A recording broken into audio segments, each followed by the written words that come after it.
Friends, నేను video కొన్ని అలాగే ఆండ్రాయిడ్ మాట్లాడుతున్నాను ఫ్రెండ్స్. ఇది ఒక గొప్ప కళ. బేతాల చెట్టు అలాగే అమ్మవారి యొక్క విశ్వరూపాలని వీళ్ళు ఒక వేష రూపంలో వేసి మనందరికీ దర్శనమిస్తారు.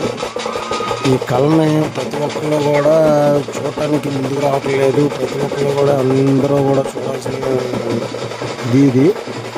అయితే పల్లెటూరులో ఎక్కడెక్కడో ఇలాంటి ప్రోగ్రాం చేస్తుంటే పల్లెటూరులో చూస్తున్నారు, అన్నీ చేస్తున్నారు, ఆశీర్వదిస్తున్నారు తప్ప మన సిటీల్లో ఎక్కడికక్కడ అపార్ట్మెంట్లు అయిపోయి ఏదన్నా రోడ్డు అంటే ఇలాంటి ఈవెంట్ వెళ్తుంటే వచ్చి చూసేవాళ్ళు కూడా కనుమరుగైపోతున్నారు. ఇలాంటి కళాకారులను మనం వదులుకుంటే ఇక రాను ఇలాంటి కళలు కూడా కనుమరుగైపోతే, అందుచేత ఈ కళని మనం వీడియోలో పెట్టాము. అందరూ కూడా ఈ మన ఛానల్ సబ్స్క్రైబ్ చేసుకుని అలాగే మన వీడియోని అందరికి కూడా షేర్ చేసి ఈ కళాకారులని అందరూ కూడా ఇంకా ముందుకు సాగాలని ఒక లైక్ ఇచ్చేయండి. అలాగే అందరికీ షేర్ చేసి ఫ్రెండ్స్.